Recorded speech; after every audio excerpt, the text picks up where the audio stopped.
Bueno, vamos a comenzar entonces. El vino de Babilonia. La serie no es fácil. Los que vinieron el día de ayer, ¿cuántos vinieron el día de ayer? ¿Puedo ver sus manos? Nos quedamos hasta casi las 11 de la noche ayer. La verdad, disculpen, ni siquiera vi el tiempo, pero el tiempo se nos pasó. Pero el tema del día de ayer en la serie de El vino de Babilonia está dividido en 4 áreas. Número 1, identificando quién es Babilonia. ¿Por qué es importante identificar a Babilonia? Porque si no sabemos quién es Babilonia, imposible saber cuál es el vino de Babilonia. Y también es imposible saber cuáles son las hijas de Babilonia. La clave es identificar quién es Babilonia. Eso ya lo hicimos el día de ayer. Ayer les hablamos acerca de que es una blasfemia, de que es una abominación, y con eso cerramos el tema del día de ayer y contamos el testimonio de nuestra conversión. Prácticamente ayer ya quedó identificado quién es Babilonia, la madre de las rameras. El día de hoy vamos a continuar con el tema el vino de Babilonia. La mujer tiene una copa y esta copa está llena de vino. Por eso explicábamos el día de ayer que el mundo entero está confuso, por eso se llama Babilonia, porque ha bebido un vino que lo ha emborrachado. Está el mundo embriagado. Y por eso no te sorprendas de que tú vas a contar la palabra del Señor y la gente no te va a entender. Por ejemplo, ¿cuántos han tenido la experiencia que le van a contar a la gente del sábado y por más claro que tú le saques Éxodo 20, Isaías 58, el montón de versículos no lo ven? No lo ven, está claritito, no lo ven. Y la razón por qué no lo ven, porque están borrachos. Por eso no lo van a ver. Un borracho no tiene la capacidad de poder discernir. Es como que un borracho tú le hablas, no te va a entender razones. Está borracho. Solamente aquella persona que está en sus 5 sentidos te puede comprender racionalmente lo que tú le quieres decir. Ahora, el mundo ha sido emborrachado espiritualmente. Por eso es difícil que entienda estos mensajes. Y esa es la razón por la cual Dios ha dado un mensaje tan fuerte, porque tiene que sacudir al borracho. Es que no hay otra manera que pueda entender el mensaje. Lo tiene que sacudir para despertarlo. Una vez a mí un pastor me dijo, es que el mensaje que ustedes predican está bien, pero está muy duro, es muy fuerte y la gente se ofende. Y le digo, exactamente, así es como Dios lo hizo. Si Dios le llama prostituta, pues lo hace por una razón, porque quiere presentar la fuerza del mensaje, que este sistema es un sistema que está corrupto y que está prostituido. Dice, no, pero es que es muy duro, la gente se ofende. Y por supuesto que la gente se va a ofender. Le digo, usted dígame, a ver, capaz que usted conoce mejor que Dios, pero usted dígame, ¿cómo yo le digo a una persona que le han engañado con tradiciones y que le han dicho que la Virgen es Madre de Dios y que está en el cielo, cuando la realidad se murió hace más de 2000 años y está enterrado en Éfeso, sin que se ofenda? Deme el método, yo lo hago, no hay problema. Dígame cómo lo digo sin que se ofenda y yo lo digo. La respuesta es, no hay forma, va a ofender. Por más suavecito que tú se lo digas y con mucho cariño y con mucho amor, la verdad va a cortar. Y yo te garantizo que también a ti te cortó. ¿Te acuerdas un montón de doctrinas que teníamos cuando te vino la verdad? ¿Cómo dolió? El chasco que supiste es que te engañaron, que estuviste engañado por tantos años, que tú pensabas que era la verdad y no era la verdad. Te dijeron mentira, te va a doler. Por eso la espada corta, pero también es bálsamo divino. Por eso estos temas son muy fuertes. Yo ayer veía algunas personas que eran visitas que yo decía, Señor Espíritu Santo, muévete en estas bancas, pero muévete en el corazón, para que la semilla no sea rechazada, sino pueda entrar en el corazón y pueda hacer un efecto de vida eterna. El día de hoy, en el tema del vino de Babilonia, vamos a hablar un montón de cosas que son más de 180 gráficas. Voy a volar porque voy a tener 2 sermones ahora. Así que el primero es este y el que sigue son las hijas de la ramera. Así que voy a volar porque el tiempo se nos va a pasar. Y de hecho, terminando este tema, solamente tenemos un especial. Recogemos los diezmos y les sigo con el siguiente sermón. Así que les voy a pedir, concéntrense, pongan atención. Mis temas son temas bastante lógicos. Lo trato de presentar de una forma lógica para que hasta los niños lo puedan entender. Pero también el problema de mis temas es que si tú no le vas poniendo atención y te pierdes, para que vuelvas a agarrar la idea, te va a costar un montón de trabajo. Por eso yo te pido, ponle atención, trata de seguir la secuencia y vas a recibir bendición. Estudiamos el día de ayer precisamente de que Dios le reveló a su apóstol, al apóstol Juan, una visión del fin del mundo, pero también le dio una revelación acerca de dos sistemas, acerca de dos mujeres. Qué amable, muchas gracias, hermano. Dos mujeres que habrían de representar los dos sistemas que habrían de dominar este mundo, tanto con la verdad como con la mentira. El primero aparece en Apocalipsis capítulo número 12 y es una mujer vestida de blanco. Ayer estudiamos que bíblicamente una mujer representa una iglesia. Si la mujer es limpia, es la iglesia verdadera. Si la mujer es una prostituta, es la iglesia falsa. También estudiamos el día de ayer que no existen 3,000 iglesias. Hoy en día se dicen que hay 3,000 iglesias, ¿verdad? Bautistas, metodistas, pentecostales, luteranos, anglicanos, ortodoxos, presbiterianos, angulares, cuadrangulares, apostólicos, adventistas, testigos, mormones, y cada día se levanta una iglesia nueva, la iglesia de la enchilada y la iglesia de los frijoles. Ya no saben ni qué título poner, pero cada día en cada esquina se levanta una iglesia nueva y cada quien dice que es la iglesia verdadera.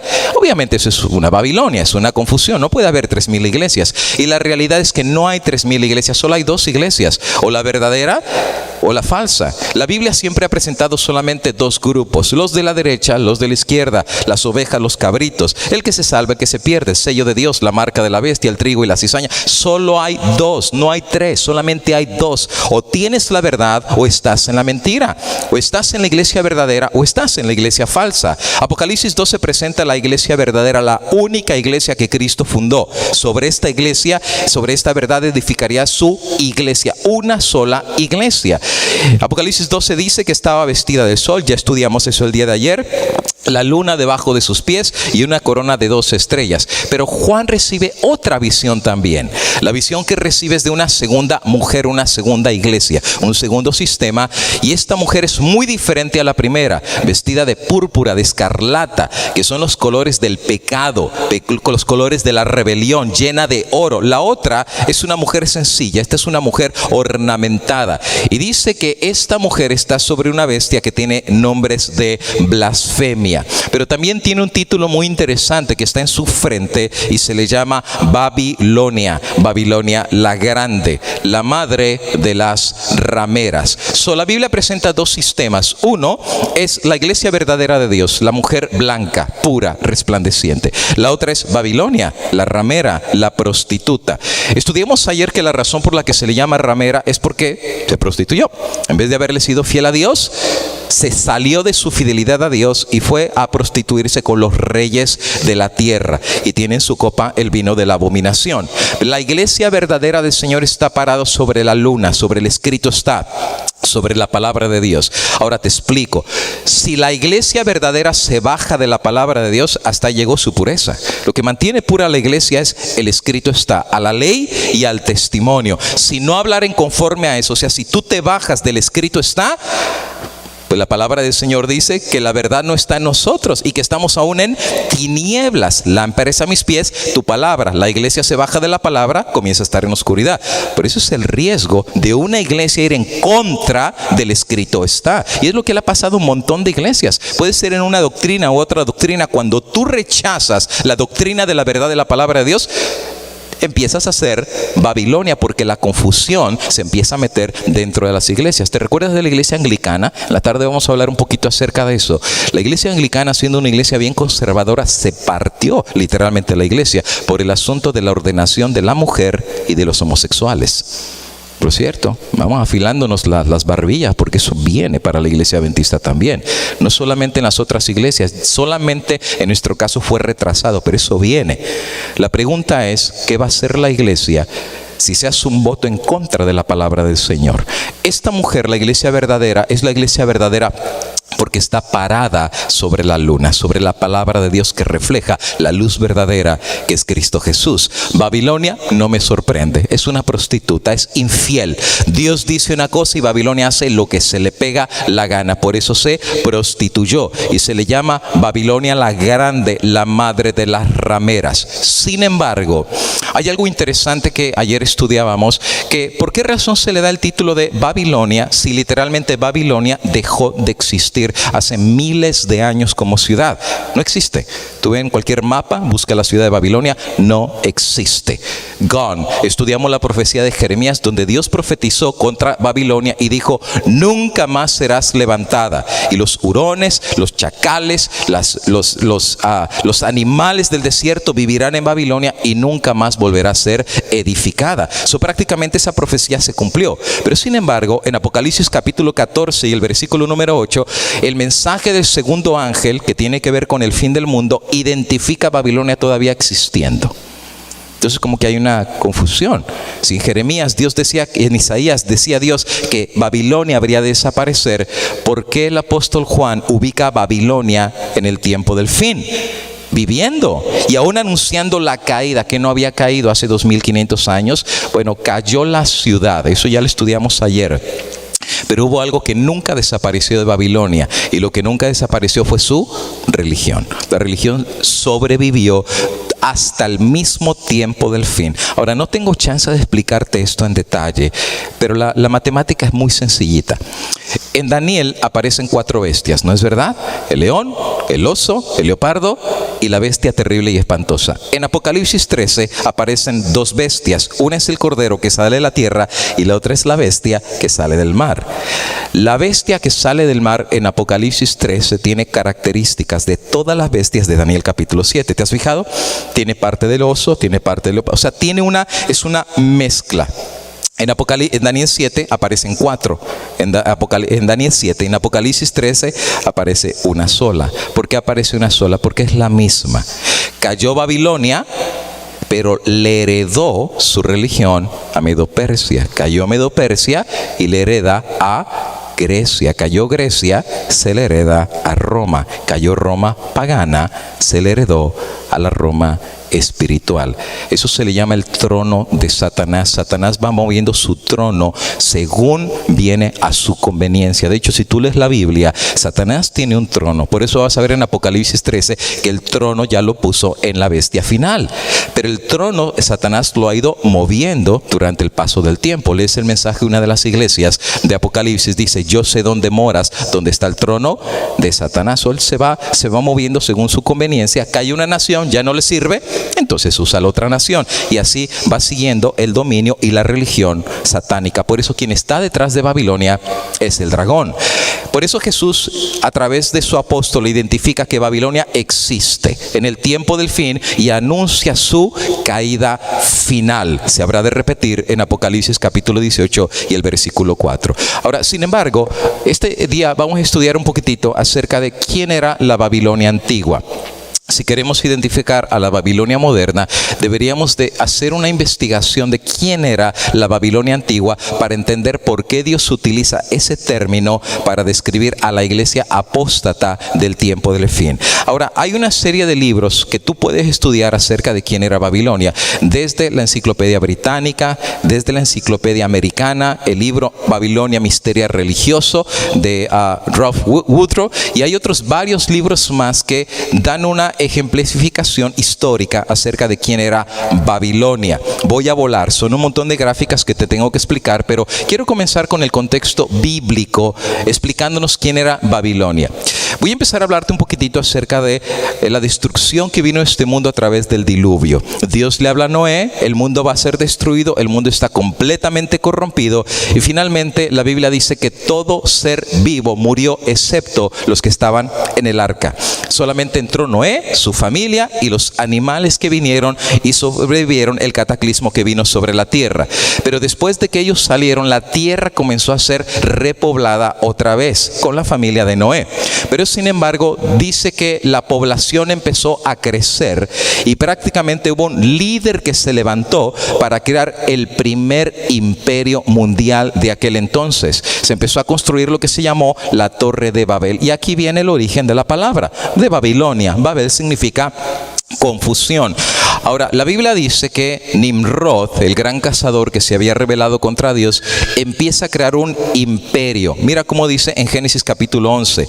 Había entonces en toda la tierra una sola lengua. No existían los idiomas. Solamente había una lengua que hablaban los habitantes de la tierra y unas mismas palabras. Por cierto, tengo una serie que se llama Los Masones, Y en esa serie explico todo este detalle acerca de los masones, el ojo que todo lo ve, la construcción del imperio mundial, el dólar, explico la pirámide, todo eso lo explico. Es una serie completita que se llama Los Masones. Parte de esto viene en la serie. Pero dice ahí que solamente había unas solas palabras. Cuando los hombres salieron del oriente, hallaron una llanura en la tierra de Sinar y se establecieron ahí. Y dijeron, hagamos ladrillo, cozámoslo al fuego, y el ladrillo les sirvió de piedra y el asfalto de mezcla. Y dijeron, edifiquemos una ciudad y una torre cuya cúspide llegue al cielo, y hagámonos su nombre para no ser esparcidos por toda la tierra. Y entonces el Eterno descendió para ver la ciudad y la torre que edificaban los hombres. Y el Señor dijo, el pueblo es uno, tienen un mismo lenguaje, han empezado la obra y nada los hará desistir de lo que han pensado hacer. Por supuesto, Dios había prometido no destruir más al mundo con un diluvio.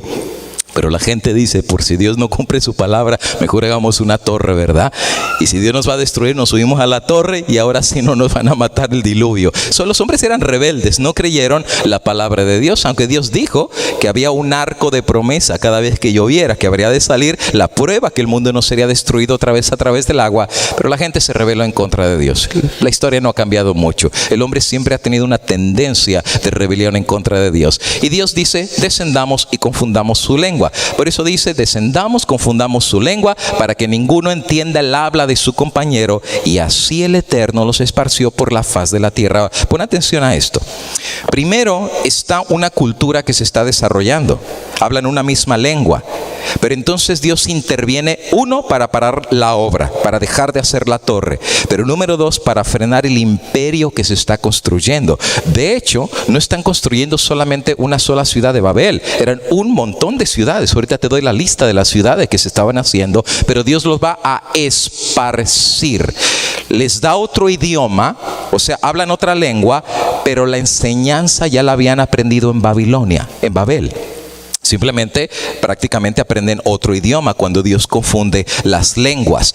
Cuando ellos son confundidos, empiezan a regar por toda la tierra, pero al ser regados por toda la tierra, la filosofía y la religión babilónica ya la traían. Por eso, de cultura a cultura cambian los nombres de las deidades, cambian los nombres de sus religiones, pero la idea de la religión es la misma aprendida en Babilonia. Dice que Dios los esparce por toda la faz de la tierra y dejaron de edificar la ciudad. Por eso fue llamada Babel, porque ahí el Señor confundía el lenguaje de la tierra y desde ahí otra vez, y lo vuelve a repetir, los esparció por toda la tierra. Ahora, imagínate lo chistoso, ¿verdad? Que están construyendo la torre de Babel y el que está arriba le dice al de abajo, pásame un ladrillo. Y el de abajo, que siempre le entendía y le pasaba el ladrillo, ahora le dice, what are you saying? No le entiende nada. Y el que está arriba del otro le habla el italiano y el que está arriba le habla en francés. Se hizo una confusión. Entonces cada quien de los que hablaban su lengua se reunieron y se esparcieron, porque eran los únicos que se entendían, y de ahí se empezaron a hacer comunidades por todos lados de la tierra. Un capítulo anterior, en Génesis capítulo número 10, dice la palabra del Señor, Cus, padre de Nimrod, fue el primero que llegó a ser el poderoso en la tierra, y este fue un vigoroso cazador ante el Eterno, y por eso se dice, así como Nimrod, vigoroso cazador ante el Eterno. Algunas traducciones lo ponen como contra el Eterno, como el cuerno pequeño, ¿verdad? Contra Dios. Los primeros centros de su reino, te fijas, era un reino. Era el intento del diablo de hacer el primer imperio mundial. Iba a ser un montón de ciudades. La primera era Babel, Erech, Akkad y Calne. Ahí van 1, 2, 3, 4 ciudades que se están edificando. Eso no era una sola ciudad, era un imperio que se quería hacer. Pero no terminó ahí. Y dice, eso era en la tierra de Sinad. Y después de ahí salió para Siria y edificó Nínive, ¿sí? La ciudad que Dios iba a destruir. Era parte del reino que Nimrod estaba haciendo, Rehoboth y Cala. Ya van 7 ciudades que se quieren hacer en este imperio, entre Nínive y Cala y la gran ciudad de Resén. Era un imperio. Dios tiene que frenar ese intento del hombre de rebelarse y prácticamente los esparce por toda la tierra. Se edificaron una ciudad y una torre cuya cúspide llegara al cielo. Algunas de las tablillas arqueológicas que se han descubierto de Babilonia, esta es una de ellas, van a ver ahí el intento de querer hacer una torre gigantesca, Nimrod subirse a la cúspide donde estaban las estrellas y desde ahí gobernar. Es interesante notar que la idea de hacer una torre es el símbolo de hacer una pirámide.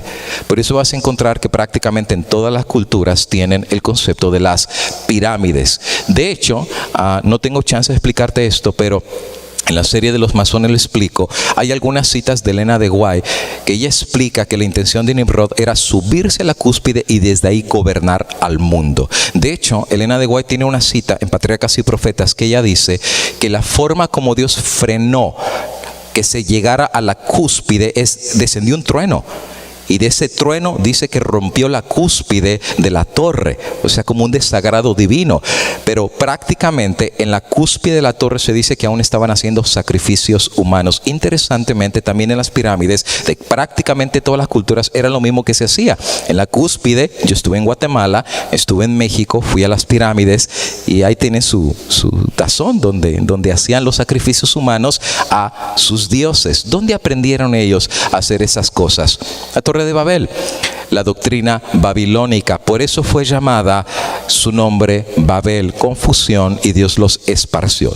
Desde Babilonia, Dios los riega hacia el norte, hacia el sur, hacia el este y hacia el oeste. Los riega por todos lados de la tierra y la religión babilónica se esparció con ellos. Hablaban diferente idioma, pero la religión ya la habían aprendido. En otras palabras, cada quien se llevó su culto babilónico a su nación. Diferente nombre, diferente lenguaje, misma religión. Ahora, ¿qué sucedió con Nimrod? Ya todo el mundo está regado. ¿Qué sucedió con Nimrod? La Biblia no lo dice. Te tengo que ser honesto. No lo dice la Biblia. Pero las tradiciones, los arqueólogos y las tablillas que se han descubierto han hablado precisamente acerca de qué sucedió con Nimrod después de la aspersión de los babilónicos en la Torre de Babel.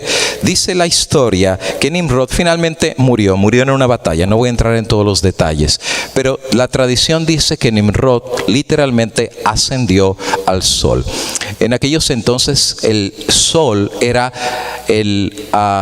la cosa más adorada por todos los seres humanos de aquel entonces. En primer lugar, porque era el planeta más grande.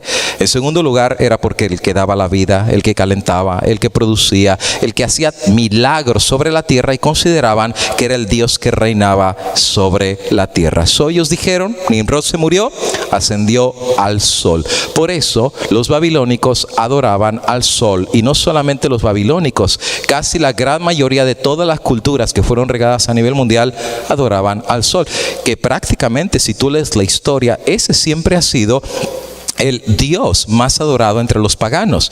Los egipcios le llamaban Ra, el dios del sol. Los mexicanos también adoraban al sol. De hecho, hacían sacrificios al dios sol sobre las pirámides. Los mayas, los aztecas, los olmecas, los etruscos, los mediterráneos, y la lista sigue, todos eran adoradores del sol, de los astros. De ahí viene el concepto de la astrología, la adoración de los astros. De hecho, el concepto de la nueva era viene en esa misma idea. ¿Has escuchado el horóscopo?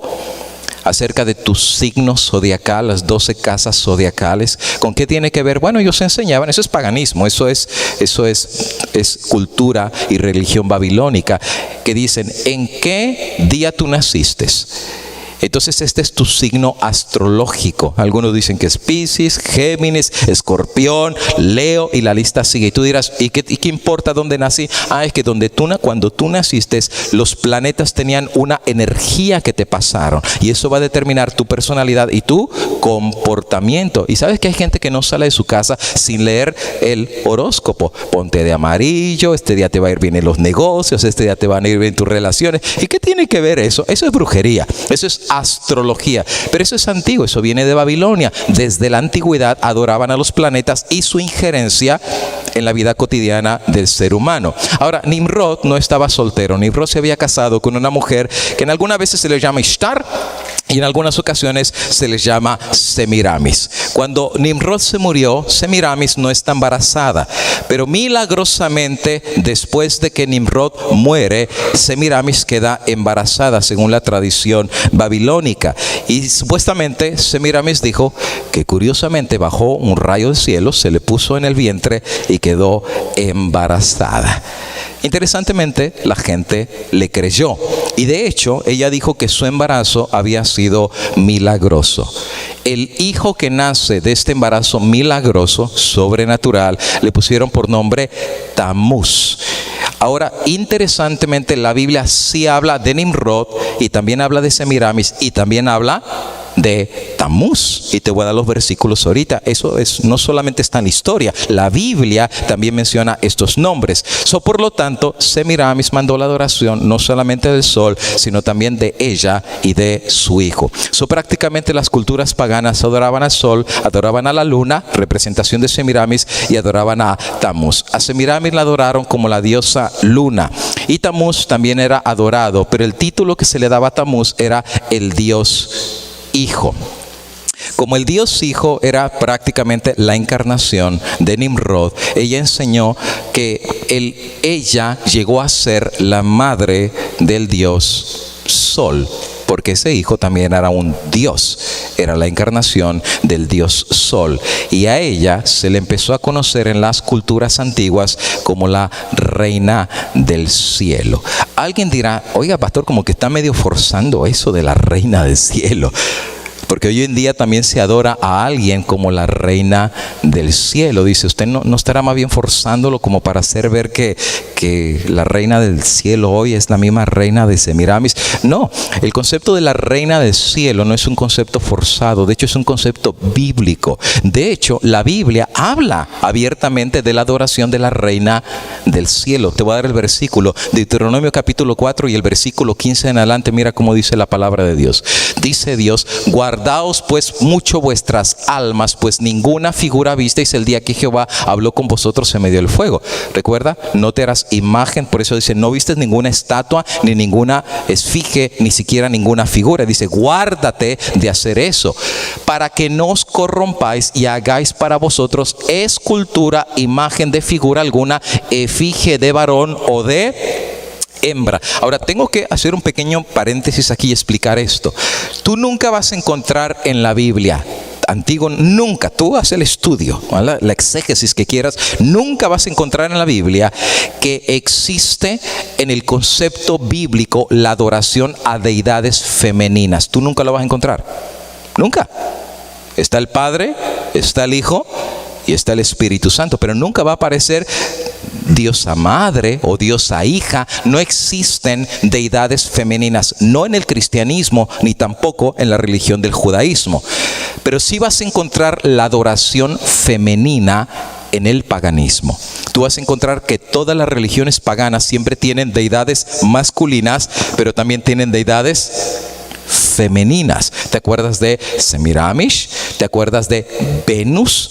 ¿Y te acuerdas de Afrodita? Eran diosas, así como había dioses. De hecho, la cultura del Olimpo, que está Zeus gobernando, y hay dioses y hay diosas. De hecho, en las culturas paganas no solamente había sacerdotes. De hecho, tú vas a ver que en la religión judía siempre Dios llamó al sacerdocio a varones. Tú nunca vas a encontrar que había una sacerdotisa oficiando en el culto del templo de Israel, pero tú sí vas a encontrar en el paganismo que había sacerdotisas de Baal y de Astarte y profetas de Baal. O sea, había tanto la mujer como el hombre siendo adorados como deidades. Eso no existe en la palabra de Dios. De hecho, hoy en día hay ondas doctrinales que se están metiendo en muchas iglesias y también en la iglesia adventista, en donde están enseñando algunos que el Padre es la figura masculina, que el Espíritu Santo es la figura femenina y que Cristo es la unión de los dos y es el Dios Hijo. ¿Dónde encuentras tú en la Biblia? En ningún lado. Eso es una blasfemia. Si hay un pecado que Dios no va a perdonar, es el pecado contra el Espíritu Santo. Pero eso, ¿dónde tú lo encuentras? En Babilonia. En Babilonia era normal tener dioses y tener diosas, y todos eran adorados. Ahora, regresando a la diosa madre, la reina del cielo, mira que dice Dios: no sea que alces tus ojos al cielo. ¿Te acuerdan? Ellos eran adoradores, todos los paganos, de las deidades de los planetas. Y viendo el sol, ¿te fijas? Ellos ya eran acostumbrados a adorar el sol, la luna y las estrellas. O sea, el sol era el dios principal, pero todos los otros planetas también eran adorados en la astrología. Y todo el ejército del cielo, y seas impulsado y te inclines a ellos y los sirvas, porque Jehová tu Dios los ha concedido a todos los pueblos de los cielos. Ellos eran astrólogos, ellos adoraban a los planetas, al sol, la luna, las estrellas y todo el ejército de ellos. De hecho, Tamuz también era adorado. El libro de Ezequiel capítulo 8 y el versículo 14 dice: luego me llevó a la entrada de la puerta que está en la casa de Jehová que da al norte, y he aquí que estaban sentadas unas mujeres llorando a Tamuz. Bíblicamente el concepto de Tamuz existe. Tamuz era no solamente adorado, sino también era endechado. Estaban llorando a Tamuz. Pero también la reina del cielo en ese concepto aparecía por su adoración. Por eso en la cultura pagana siempre era adorada la madre, que era Semiramis, junto con el hijo, la encarnación del sol. De hecho, algunas estatuillas, así como tú las ves, aparece siempre la madre cargando al hijo. Ishtar o Semiramis siempre aparece en su forma de adoración cargando a su hijo, la encarnación del sol. Le llaman la reina madre cargando al dios hijo. Y como esta estatuilla que tú ves a ver, siempre le ponían un círculo redondo alrededor de la cabeza, ejemplificando al dios sol, porque el sol es un círculo. Y entonces siempre aparecía esa figura de la adoración de la madre y de el hijo, la diosa madre y el dios hijo. Ahora recuérdate que cuando Dios los esparció ya tenían esa idea, ya tenían esa doctrina babilónica de la adoración de la madre con el dios hijo. Cada quien se llevó ese culto babilónico a sus naciones, y el vino de la adoración de la diosa madre con el dios hijo fue también llevado a sus culturas. En Babilonia se le conocía como Semiramis y Tamuz. Y tú dirás, pues es el único lugar que se adoraba a la madre y al hijo. Absolutamente no. Prácticamente todas las culturas tenían este sistema de adoración de la madre y el hijo. Por ejemplo, en la India también aparece el concepto de la adoración de la diosa madre y del hijo. Nada más que en la India no le llaman Semiramis y Tamuz. En la India le llaman Devaki y Krishna. ¿Has escuchado de Krishna? Si tú escuchas una canción de los Beatles, ¿se acuerdan los Beatles, el grupo inglés? Que ellos sacaron la canción que se llamaba My Sweet Lord, mi dulce Señor. Y en el coro, cuando ellos cantan esa canción, dice aleluya. Entonces cuando tú escuchas aleluya, piensas que es una canción que le están cantando a Jesús, mi dulce Señor, y dicen aleluya. Y como aleluya es una palabra cristiana, dicen, la canción fue a Jesús. No exactamente. La segunda vez que ellos cantan el coro, ya no dicen aleluya. ¿Saben qué dicen ellos? Hare Krishna. Y escúchate la canción, métete a YouTube, pon ahí My Sweet Lord de los Beatles y va a escuchar que dice Hare Krishna, porque ellos estaban adorando al Dios Hijo. Y esa es una ejemplificación de la adoración de la madre. Y por cierto, están esperando ellos la aparición de Krishna como Mesías. Es lo mismo que los cristianos, estamos esperando a Cristo, el Hijo, regresar a esta tierra. Pero ellos les han enseñado que es Krishna, el Mesías que habrá de venir, y están esperando en la religión hindú. Por cierto, acabo de terminar una serie de 10 sermones en una serie de temas que di que se llama Obreros del Fin del Mundo. Porque siempre nosotros hemos hablado que en el fuerte pregón las iglesias cristianas van a ser sacudidas y van a recibir el mensaje en el fuerte pregón. Pero siempre mi duda era, las iglesias cristianas son la minoría. ¿Qué de las iglesias que no son cristianas? ¿Qué papel van a jugar ellos en el fuerte pregón, en el fin del mundo? Por ejemplo, musulmanes, hindúes, taoístas, budistas, shintoístas, brahmanistas, y la lista sigue. ¿Tú sabes cuál es la religión más grande a nivel mundial? Ni siquiera son los cristianos. La religión más grande a nivel mundial es la religión musulmana. 1.500 millones de adherentes hoy en día. 1.500 millones. Estamos hablando que es la religión más grande. Y tú dirás, no, la católica es la más grande. Absolutamente no. La más grande es la iglesia musulmana. Ahora, si tú juntas protestantes con católicos, pues sí, somos malos cristianos. Pero si tú los separas, los musulmanes es la religión más grande hoy en día. Y déjame decirte que los musulmanes nacieron 650 años después de Cristo. Eso significa que ellos han crecido en promedio 1 millón de personas por año. ¿Cuántos adventistas hay a nivel mundial? 17. y son los que están en el libro, pero la realidad tú vas a las iglesias y no son tantos. El libro te dice que hay 500 y tú vas y hay 200. O sea, el libro dice una cosa, pero la realidad es otra. Solamente el país de Afganistán, que es el país más chiquito de allá de Arabia, resulta ser que tiene aproximadamente 22 millones de musulmanes, solamente Afganistán, que tiene la mitad del tamaño de Texas. 22 millones de musulmanes y 16 millones de adventistas, y presumimos que nosotros somos los que vamos a terminar este mensaje. Querido amigo y querido hermano, eso no es así. En el fuerte pregón de Apocalipsis 18, Dios los va a llamar y va a venir gente. ¿Sabe qué significa la palabra musulmán? La palabra musulmán viene de la raíz musil, y musil significa el que se somete. Ellos son sometidos.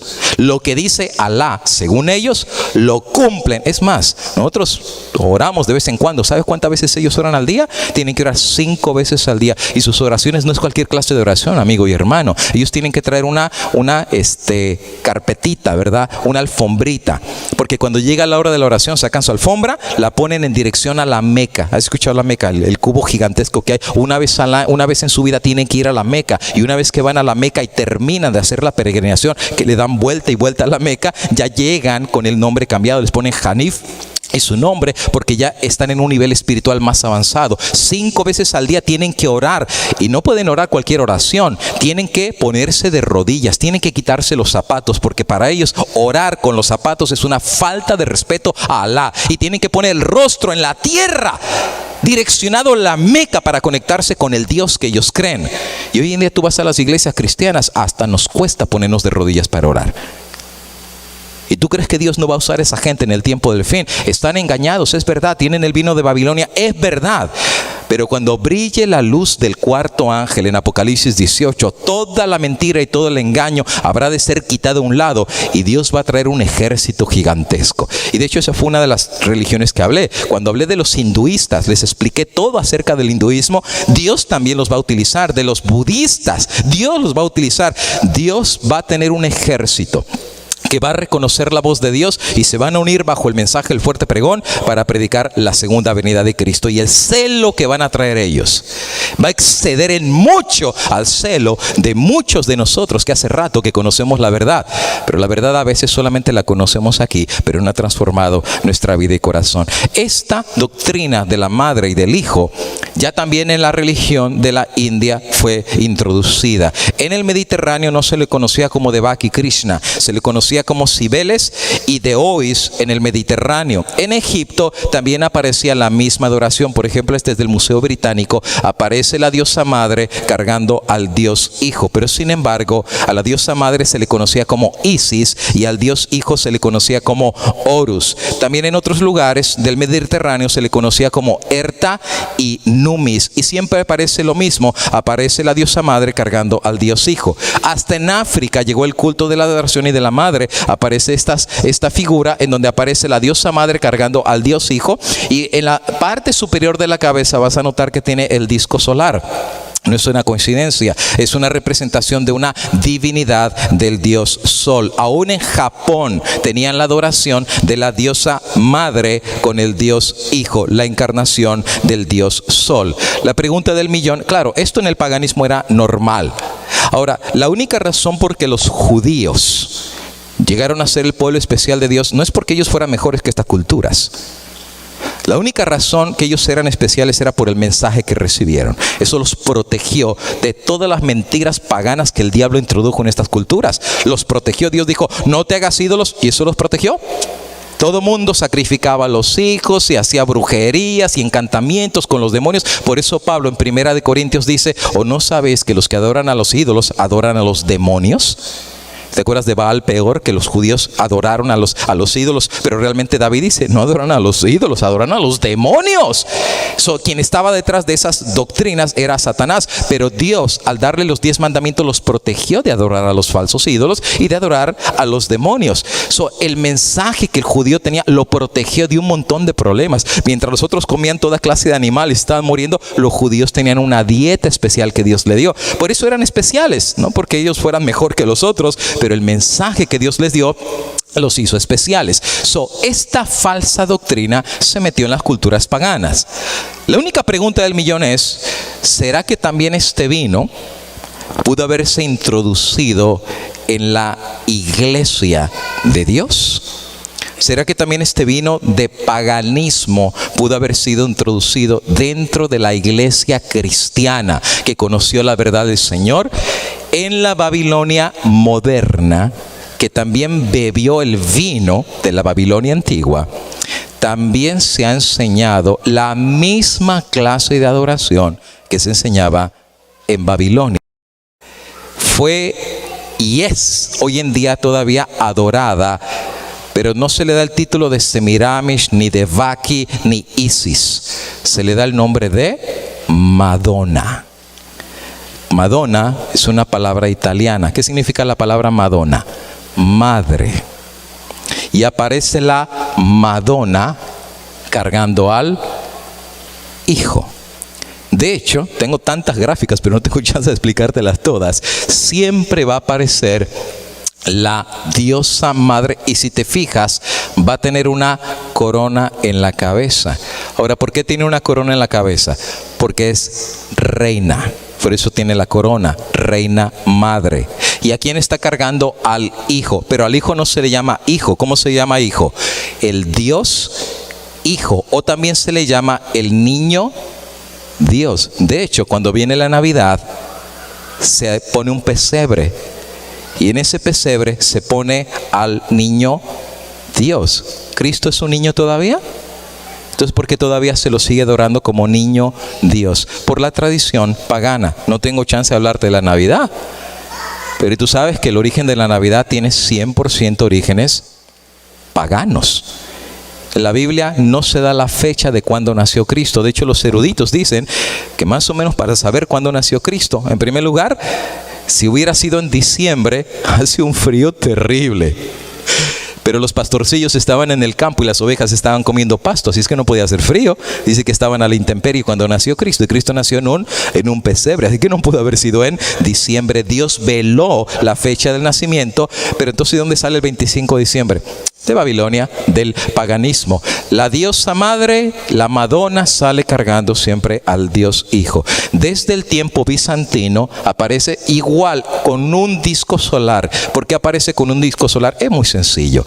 Porque como eran los babilónicos adoradores del sol, ponían el circo solar para decir que también eran deidades reencarnadas del sol. Hasta el tiempo del Renacimiento siempre el mismo concepto aparece de la adoración del Hijo con un circo solar, con la adoración de la Madre con un disco solar, hasta que finalmente se le da el título oficial dentro de la iglesia cristiana como la Reina del Cielo. Obviamente esto bíblicamente no existe, pero en el paganismo sí existía la diosa madre, la Reina del Cielo con el Dios Hijo. Otra fotografía que te pongo, aparece ya literalmente la entronación de la diosa madre. Y vas a ver, mira, son cantidad y cantidad de fotografías que tú puedes ver en donde siempre aparece la madre con el hijo con un disco solar. Y de hecho ya aparece ahí con un cetro, porque ya está prácticamente como reina del cielo. El vino babilónico es introducido dentro de la iglesia cristiana. Ahora, en el paganismo, a veces la diosa madre salía cargando al Dios Hijo, que era la encarnación del sol, pero no salía que cargaba un hijo, sino que cargaba un disco solar. Por ejemplo, esta que tú ves acá, aparece la diosa madre, pero en la mano tiene una esfera, que es la misma representación de la encarnación del Dios Hijo. La esfera representa la encarnación del Dios Sol. En algunas otras estatuillas paganas aparece la madre con una esfera circular, y algunas veces el mismo Tamuz aparece cargando un disco solar. La Babilonia moderna también adoptó esta misma práctica, que es pagana 100%. Aparece figuras paganas cargando el disco solar, pero en la moderna Babilonia aparece la misma idea, en donde está el Dios Hijo cargando una esfera. Yo te pregunto, ¿qué tiene de cristianismo esto? En donde un Dios Hijo esté cargando un círculo solar. De hecho, si algo Dios había prohibido era la adoración del sol, pero he aquí el Dios Hijo cargando la esfera solar. Y en la parte de abajo el latín Gloria in excelsis Deo, que significa gloria a Dios en las alturas. De hecho, aún el concepto del Sagrado Corazón, ¿han escuchado el Sagrado Corazón, verdad? Que aparece Cristo con el Sagrado Corazón, con una figura Ahora, una vez una persona me dijo, aparece el círculo porque habla de la santidad. Entonces la pregunta es, ¿la santidad solamente la tiene en la cabeza? Si fuera santidad sería todo el cuerpo que resplandece, ¿no? Porque todo el ser es santo. Pero no es ninguna coincidencia que solamente el círculo solar esté en la cabeza y viene cargando al mundo, que es una representación del sol. De hecho, en el mismo Vaticano aparece la misma imagen de Cristo y cargando un disco solar. No sé si lo pueden ver bien en la gráfica aquí. Aparece cargando el disco solar. En algunas otras catedrales bizantinas aparece el mismo concepto de Cristo, el Sagrado Corazón, Rey, está la corona, pero también cargando el disco solar. Por cierto, la idea de un disco con una cruz arriba, te la voy a explicar en un ratito más, pero la idea de que se introduce el concepto de un disco solar con una cruz, eso vino como consecuencia de la unión del cristianismo con el paganismo. ¿Te recuerdas de la visión de Constantino? Que Constantino fue el primer emperador romano que se convirtió al cristianismo y que vio una figura del sol, porque él era mitraísta. Constantino era adorador del sol, y vio una cruz encima del sol y escuchó una voz que le dijo: con este signo vencerás. Solo que Constantino entiende es que no tiene que atacar al cristianismo, tiene que unir el paganismo con el cristianismo, y se convirtió. Realmente nunca se convirtió. Constantino siguió siendo tan pagano como siempre, pero unió y fusionó cristianismo con paganismo. Por eso este es el símbolo de su unión. La cruz representa el cristianismo, el círculo representa el sol, la unión del paganismo con el cristianismo. Para hacértelo un poquito más grande, aquí aparece la cruz y acá aparece. Los mismos reyes, cuando eran entronizados, también era acostumbrado encargar el sol con la cruz en la parte superior. Y vas a ver algunos obispos que también están cargando otra vez el círculo con la cruz. De hecho, algunos templos católicos, en las catedrales superiores aparecía el mismo concepto. Un círculo está en la parte superior de una catedral, un círculo, una esfera que representa el sol, y en la parte de arriba la cruz. De hecho, la tiara del Papa, del cual hablamos el día de ayer, tiene el mismo símbolo, pero quizás no le pusimos atención el día de ayer porque no era el tema que estábamos hablando. Pero aquí está la tiara, y en la parte superior tiene el círculo y en la parte de arriba tiene la cruz, un símbolo pagano, la adoración al sol, la adoración al Dios Sol, la adoración a la diosa madre y la adoración al Dios Hijo se le llamaba la Trinidad babilónica.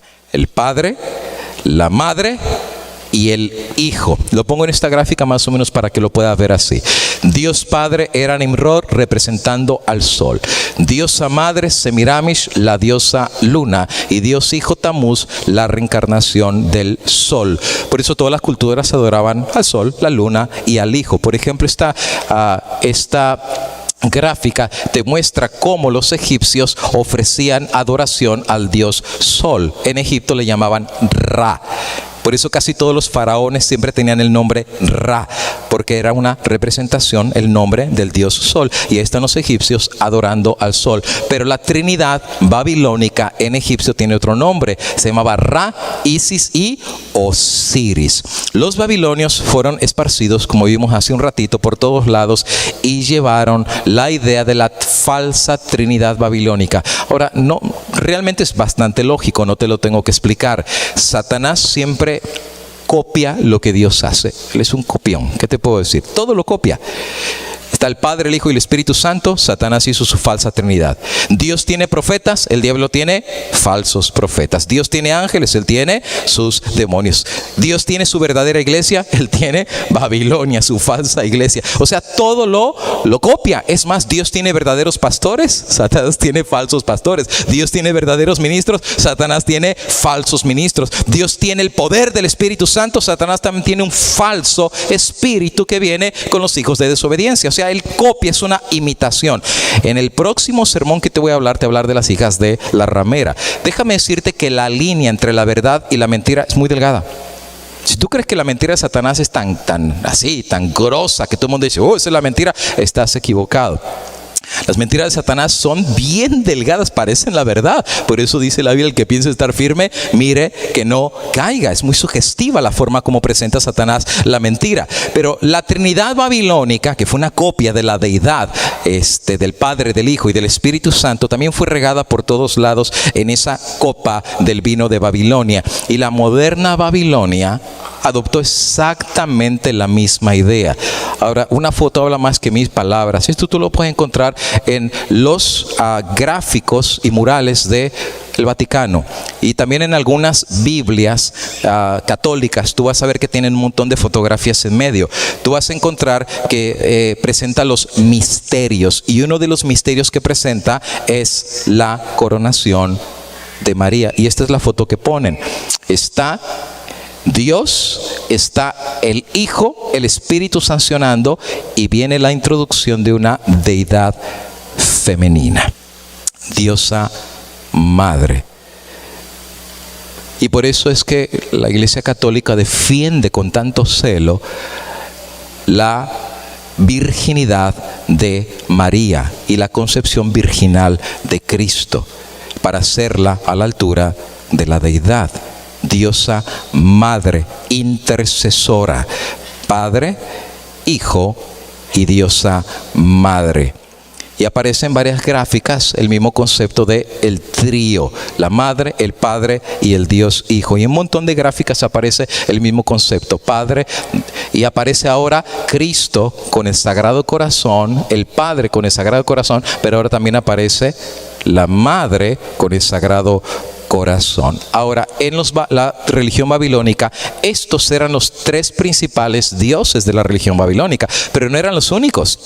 Se decía que ellos tenían miles de dioses, miles. Ellos eran politeístas, montón de dioses. De hecho, adoraban a lo que fuera, hasta las piedras, las serpientes, a todo lo adoraban. Tenían dioses, pero también tenían diosas, como lo vimos hace ratito. La religión babilónica tenía aproximadamente más de 1000 dioses, y tenían dioses para toda clase y circunstancias. Por ejemplo, tenían dioses de la guerra, del fuego, del amor, de la salud, del agua, del frío, del viento. Lo mismo que los mexicanos. Si tú eres mexicano, sabrás que en México tenían dios de la cosecha, dios de la guerra, dios del viento, Dios del agua. Tenían dioses para todos, y casi todas las culturas a nivel mundial siempre han tenido cantidad de dioses. Aquí mismo en América, los indios no tenían el dios del agua, hacían la danza para que el dios del agua les mandara el agua.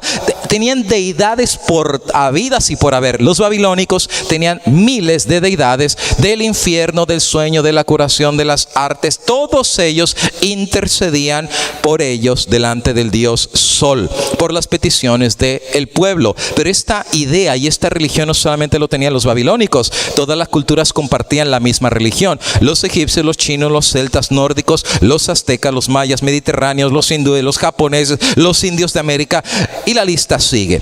Ahora, te voy a enseñar algunas gráficas de dioses de varias culturas paganas. Claro, todo esto es paganismo.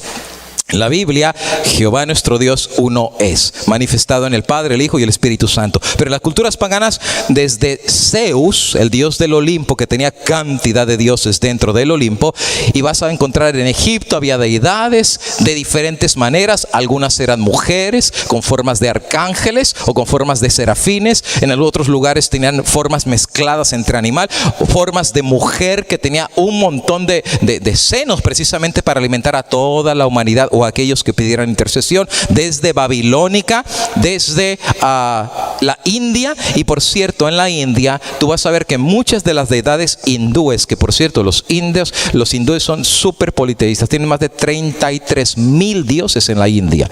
De hecho, tú vas a ver templos gigantescos en la India que tienen, que es como un edificio gigantesco, y todo alrededor del edificio, en cada nivel hay estatuillas, y cada uno es un dios.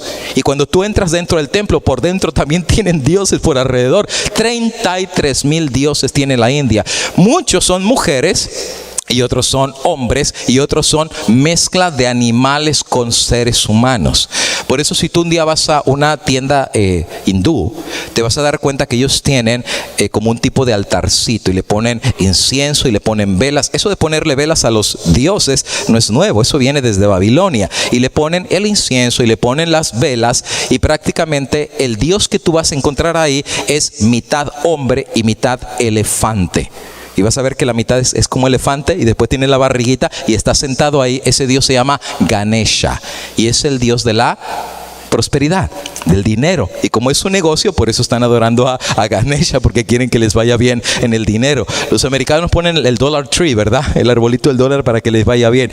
Pero en este caso, todas las religiones paganas tenían un montón de deidades, hombres y mujeres. Y mira, solamente para darte una idea de cuántas deidades, eso era normal dentro del paganismo. Todos tenían diferentes clases de dioses, todos eran adorados. Había diosas, había dioses masculinos, diosas femeninas, y bueno, en fin, en este templo de la India, como te digo, mira, por dentro lleno de estatuillas y por fuera, pues no se diga. Desde la religión Bahá'í, desde los budistas, taoístas, shintoístas, y la lista sigue, todos son adoradores de cantidad de deidades. Esta es la torre que te decía. Tú puedes ver, mira, cada estatua es un dios diferente, mira hasta dónde llega, y por dentro, eso es normal. El diablo les vendió la idea del vino de Babilonia. No existe un Dios, todo puede. Es más, los hindúes creen que ellos pueden llegar a ser dioses también. La misma idea de Génesis capítulo 3, seréis como dioses. De hecho, has escuchado que los hindúes practican el yoga. ¿Sabes para qué practican el yoga? La meditación trascendental, porque ellos enseñan que el ser humano tiene 7 chakras. Y de hecho, una de las chakras que ellos tienen es la chakra del entendimiento o de la iluminación. De ahí viene el ojo que todo lo ve, el ojo del Illuminati. El ojo de la iluminación, que por cierto, cuando llegan a través de la meditación a esta chakra, ya tienen un ser, un ente, ellos le llaman un ser espiritual que se les aparece para guiarlos al último paso que le llaman el nirvana. El nirvana es cuando ya prácticamente tú llegas a la plenitud de la deidad. Prácticamente ellos ya se convierten en guías. Y los gurús que manejan en la India, pues estos gurús son como tipos sacerdotes que interceden para que los vayan llevando hasta su deidad. Claro, yo no me sorprendo de esta gente. Bebieron el vino de Babilonia y se han creído todas las mentiras y el engaño que el diablo les ha enseñado. Mira, por ejemplo, en Tailandia, mira el tamaño de este dios que hicieron acá. Esta es una señora que va a traer una ofrenda y mira el tamaño de ese dios. ¿Qué hablaremos de México y de los aztecas, toltecas, los mayas, mixtecas, zapotecas y la lista sigue? Tenían un montón de dioses también, adoraban toda clase de dioses. Y de hecho los aztecas también adoraban al Sagrado Corazón. Por eso se lo sacaban y lo ofrecían al dios Sol. ¿Qué dice la Biblia acerca del montón de ídolos? La Biblia es muy sencilla. Éxodo 20, no te harás imagen, no te harás semejanza de lo que esté arriba en el cielo, ni abajo en la tierra, ni debajo de las aguas. No te inclinarás a ellas, ni las honrarás, porque yo soy Jehová, tu Dios fuerte y celoso. Dios prohíbe hacer imágenes y Dios prohíbe tener otros dioses y sobre todo postrarse delante de ellos. El apóstol San Pablo dice en Corintios, los ídolos nada son en este mundo. La Biblia enseña en el segundo mandamiento la prohibición de las falsas deidades. Pero sin embargo, todos los paganos cayeron en esta trampa, la mentira del vino de Babilonia. Ahora, en cada cultura simplemente cambiaba el nombre de los dioses. Por ejemplo, los griegos le llamaban Zeus, egipcios Ra, Amón, Anubis, Indra, Budá, los asiáticos, Huiracocha, los incas. Simplemente cambia el nombre, pero son las mismas clases de deidades. Todas las culturas por eso comparten lo mismo. Ahora, la pregunta del millón es, ¿dónde aprendieron los mayas y dónde aprendieron los aztecas a tener tantos dioses? Lo aprendieron en el vino de Babilonia, la torre de Babel. Cuando fueron regados, ellos ya venían con esa falsa adoración. Simplemente su cultura le ponen otro nombre. Y curiosamente, hay un sermón que yo tengo acerca de los mayas, porque el mundo no se acabó en el 2012. Y yo presento ahí el dios principal de los mayas. Y precisamente hablando del dios principal de los mayas, la combinación del nombre del dios maya significa la serpiente que puede volar, que se llamaba Quetzalcóatl. ¿Hay algún guatemalteco aquí en esta mañana? ¿Cuál es el pájaro principal de Guatemala? El quetzal. Y el dios se llamaba Quetzalcóatl, porque la nomenclatura, la combinación significa la serpiente, cuatl, que puede volar. Y sabes, en la Biblia, ¿a quién se le da el título de la serpiente? A Satanás. De hecho, en México, en Yucatán, en Cancún, hay una pirámide gigantesca, que ese es un evento gigantesco que pasa solamente una vez al año, en un solsticio, en donde van miles de personas a ver el efecto que pasa en la pirámide. Porque los mayas construyen esa pirámide porque en ese día específico del año el sol va bajando y un efecto tremendo pasa en la pirámide. Algo baja de la punta de la pirámide y se conecta con el piso. Y todo el mundo lo va viendo cómo va bajando. ¿Y sabes qué es lo que va bajando? Una serpiente. ¿Y sabes con qué se conecta la serpiente? Con una cabeza, y es la cabeza de una, claro, no es una serpiente, es la sombra, va siendo una forma de una serpiente que va bajando y al final cuando baja se conecta con la cabeza de la serpiente, y esa serpiente es supuestamente la reencarnación de Quetzalcóatl, la promesa del Mesías. ¿Y dónde aprendieron la promesa del Mesías? Mira el diablo cómo torció toda la doctrina verdadera y lo mezcló con el vino de Babilonia. Ellos tenían cantidad de dioses. Sin embargo, la Babilonia moderna también tiene muchos dioses. Tiene el Padre, tiene la Madre y tiene el Hijo, que son los dioses principales, pero también tiene cientos y cientos. Pero en la religión babilónica moderna no le llaman dioses, pero le llaman santos. Y de hecho, a los adoradores en la religión babilónica moderna le dicen: ¿cuál es el santo de tu devoción? Porque tú puedes escoger. ¿Y cuáles son los nombres que le dan? Pues hay santos o dioses para los actores, arquitectos, astrónomos, atletas, aviadores, panaderos, banqueros, barberos, limosneros. Wow, hasta los limoneros tienen sus dioses, los albañiles, constructores, carniceros, choferes, comediantes, cocineros, dentistas, doctores, editores, floristas. Es más, hasta los ladrones tienen su santo. Hasta las solteras que no se pueden casar tienen su santo. ¿Cuál es el santo de las solteras? Ah, qué bien que se lo saben, ¿eh? Pero lo tienen que poner de cabeza. Wow, y hasta tienen las fechas cada día para un santo. Por eso, en la religión babilónica moderna se enseña que el día que tú naciste en el día de un dios o en el día de un santo. Por eso la tradición enseña cuál es el día de tu santo. Y saben que yo me lo sabía también. Creo que el día de mi santo era el 30 de agosto. Ese era el día de mi santo. Y yo me lo aprendí cada vez que era el día de mi santo, el día de mi Dios, había celebración. Porque eso es lo que me enseñaron. Había cientos de ídolos y deidades babilónicas. Y también en la religión moderna babilónica hay cientos y cientos y miles. Hay santos para las mujeres estériles, para los bebedores, para los niños, para los animales domésticos, para los inmigrantes que van a cruzar la frontera. Tienen que dedicarse a ese Dios, a ese santo. Problemas familiares, del fuego. Lo mismo que la religión babilónica. Simplemente no los llaman dioses, los llaman santos. Aún para enfermedades hay toda clase de dioses o de santidades. Para el cáncer, la sordera, enfermedades de los senos, de los ojos, garganta, epilepsia, de los pies, fiebre, gota, vesícula. Es más, hoy en día la moderna Babilonia hasta la Santa Muerte está adorando. Ya ni a Dios ni al diablo, a la muerte la adoran. Y le ponen su altar y veladoras y todo eso para que la muerte los pueda proteger. De hecho, era costumbre en el calendario poner los nombres de los santos. ¿Tú te recuerdas? Yo no sé si todavía lo hacen hoy en día, pero aparecía, mira, cada santo para cada día. ¿Esto está en la Biblia? Absolutamente no. Jamás tú vas a encontrar en la palabra de Dios cosas semejantes. Pero sí lo vas a encontrar en el paganismo. Un cardenal hizo una vez una confesión acerca de la realidad de cómo se introdujo el paganismo dentro del cristianismo. Simplemente él decía que renombraron dioses paganos y les pusieron nombres de santos. Donde iba entrando el cristianismo y conquistaba, o destruía los ídolos o que se quedaba con algunos ídolos pero les cambiaba el nombre, como el caso de la estatua del apóstol Pedro que está en el Vaticano. Si tú vas al Vaticano vas a encontrar esta estatua. Y dicen que esta estatua es del apóstol Pedro, que fue el primer papa dentro de la iglesia. Pero sin embargo, el estudio de la historia dice que realmente esta estatua no era de Pedro, que esta estatua ya existía desde hace mucho tiempo. De hecho, todas las personas que van al Vaticano, como la estatua está elevada, le soban el pie para pedirle favores y milagros. Y de hecho, tanto le han sobado el pie que tú vas a ver que él está sentado así. El pie del lado derecho ya se perdió la forma de los dedos, de tanto lo sobaron, y es de bronce la estatua, que ya, eso ya quedó lisito.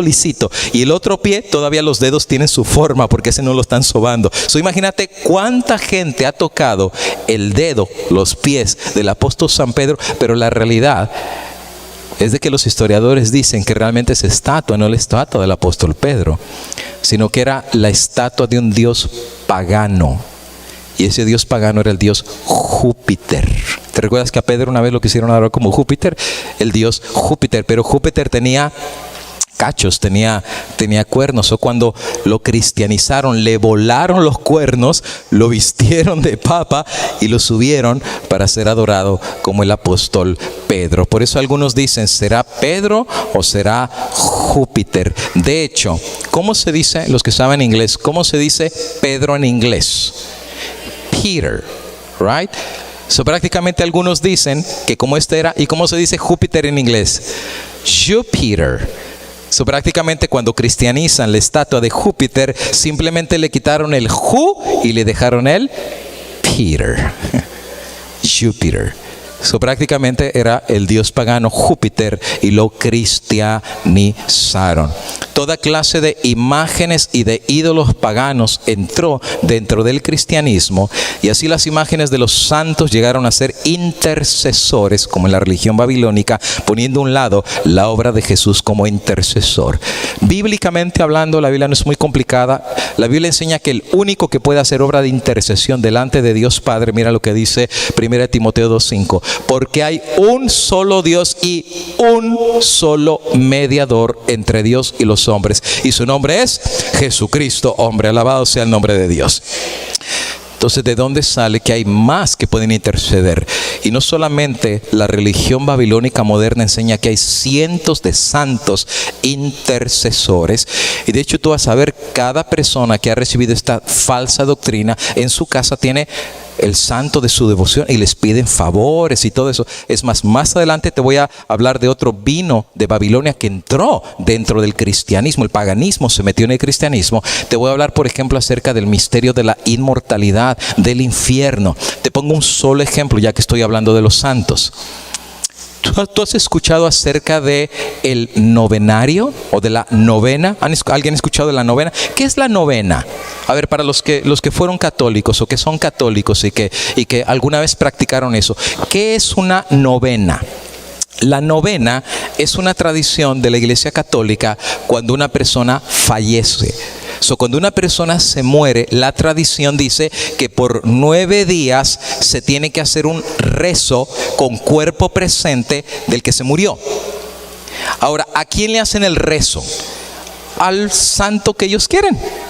Puede ser la novena a San Francisco de Asís, a Santo Tomás, a San Agustín, el que ellos quieran. El santo de su devoción, para que ese santo interceda por el alma del que se murió. Ahora, ¿por qué 9 días? ¿Por qué no 5? ¿Por qué no 4? ¿Por qué no 7? ¿Por qué 9 días? No hay día.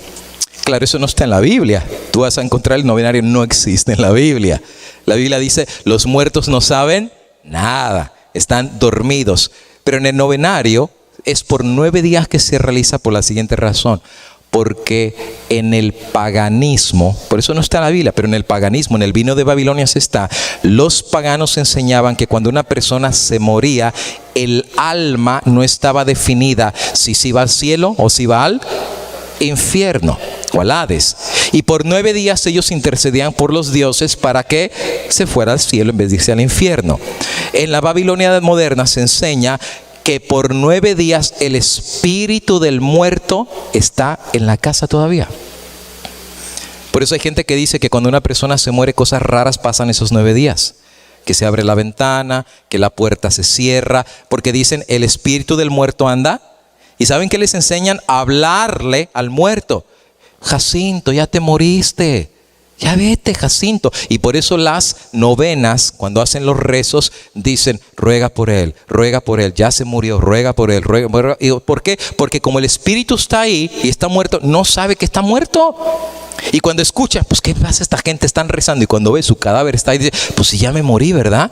Y entonces después de 9 días ya le viene la iluminación y finalmente parte y deja la casa. ¿Eso está en la Biblia? Absolutamente no. Pero sí se aparece en el vino de Babilonia. Por esa razón, la Biblia dice que solo hay un solo mediador, pero la Babilonia moderna enseña que puede haber cientos y cientos de intercesores delante del Padre. La Biblia dice que solo Cristo puede ser nuestro intercesor delante del Padre. Ahora, como el tiempo se me fue, te voy a explicar de forma bien rapidita cuántos cambios fueron introducidos dentro del cristianismo. En otras palabras, cómo el paganismo, el vino de Babilonia, se fue introduciendo dentro de la religión cristiana hasta convertirse finalmente en Babilonia. Algunos de los cambios que fueron introducidos en la iglesia te los doy por fecha. En primer lugar, en el año 313 fue introducido dentro del cristianismo los rezos a los muertos y a persignarse. ¿Sabes qué es persignarse, verdad? Ay, ¿cómo la hace? Yo pongo la señal de la Santa Cruz de nuestros enemigos. Y haces toda la señal de la cruz, que ese es el símbolo de Tamuz. Es más, de hecho, tú sabes que el símbolo más maldito y satánico que existe es la cruz. Dirás, no, pero es el más bendito, Jesús murió ahí. No, es que el diablo lo mató en el símbolo más maldito que existía, la cruz. Por eso lo clavó ahí. Por eso dice, maldito es el que es clavado en un madero. Y el diablo mató a Cristo precisamente en una cruz. Por eso él se hizo maldición por nosotros. Interesante. Eso prácticamente se enseña a hacer la señal de la cruz, y así se llama, ¿verdad? La señal de la cruz, o persignarse. Y se enseña que cada vez que pasas delante de un templo, pues la gente se persina, ¿verdad? En el año 313 se introduce eso. No, obviamente no está en la Biblia. La Biblia no enseña que el cristiano tiene que persignarse o hacer la señal de la cruz, pero también se enseña los rezos a los muertos.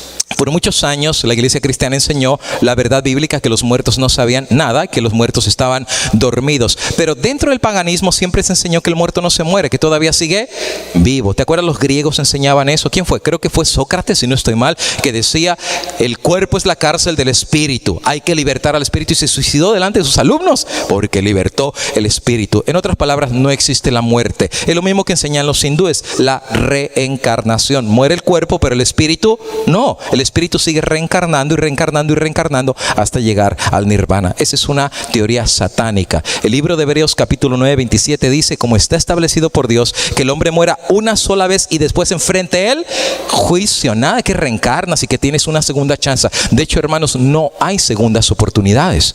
La Biblia enseña que la única oportunidad que tú tienes y que un servidor tiene es ahora que estamos vivos. Sabes que en los últimos meses he tenido más funerales que en todo mi ministerio. Y si hay una cosa que a mí no me gusta hacer, son los funerales. No me gusta. Lo tengo que hacer. Hay mensaje de esperanza, pero el dolor, es muy feo. Ver la gente llorando y todo, le parte uno el corazón. Y cada vez que yo predico un sermón en un funeral, mi mensaje es claro y es directo. El sermón no es para el que se murió. El sermón es para el que está vivo. Porque el libro de él ya se cerró. El tuyo está abierto todavía. Mientras hay vida, hay esperanza. Pero una vez que tú mueres, tu libro se cierra y Dios te va a juzgar por lo que está escrito en tu libro. No hay segundas chances, no hay segundas oportunidades. El vino de Babilonia enseña, no te apures, si no la hiciste en esta vida, pues todavía viene un purgatorio, todavía te quemas un rato y vas al cielo. O sea, todavía hay segundas chances. Ese es un engaño satánico. No hay segunda chance. La única chance que tienes es mientras estás en la vida. Por eso dice el sabio Salomón, mejor es perro vivo que león muerto. Muy grandote el león, pero una vez muerto no hace nada. Más daño hace un perro vivo que un león muerto. En otras palabras, mientras hay vida, todavía puedes hacer cambios. Y ese es el mensaje que siempre le damos a la gente. Hoy fuiste un mal padre, hoy fuiste un mal cristiano, hoy viste pornografía, le pegaste a tu amigo, mentiste, robaste. El sol se pone diciéndote se acabó el día. Pero si mañana Dios te concede que el sol salga y una nueva oportunidad, hoy puedes hacer la diferencia en el nombre de Dios. Si ayer hiciste las cosas mal, hoy en el nombre de Cristo hazlas bien. Hoy en el nombre de Cristo sé un buen padre, sé un buen hijo, sé un buen hermano, sé un buen hijo de Dios. Hoy, mientras estás vivo. Porque una vez que la vida te es recogida, it's too late. ya no hay nada que se pueda hacer. Eso es lo que enseña la palabra de Dios. Pero lo que enseña precisamente la Babilonia moderna, absorbido de la Babilonia antigua, es que todavía se puede interceder aún por los muertos después de haber fallecido. En el año 320, 7 años después, se enseña a encender velas por los muertos. ¿Te has visto los sirios que en el ataúd en las esquinas les ponen las velas? Y la razón de ponerles velas era para iluminar el camino de los muertos, el camino de los espíritus a través de esa luz. Eso es pagano, eso es satánico. Año 321 al 323 se introduce la santificación del domingo. De hecho, 323 aparece la primera ley dominical y viene el cambio del sábado al domingo, año 321 al 323. Finalmente, después en el año 375 se enseña a rendir veneración a los ángeles y a adorarlos, y también a los santos muertos. Interesantemente, hoy en día se enseña dentro de la Babilonia moderna que hay no solamente una gran categoría de ángeles, sino también de arcángeles. Se enseña que hay prácticamente 7 arcángeles, que la Biblia solamente habla de un solo arcángel, y el único arcángel que la Biblia habla es Miguel. Ahora, yo te voy a decir que Miguel no es un ángel. De hecho, arcángel tampoco es una categoría de ángel. Arcángel es un título.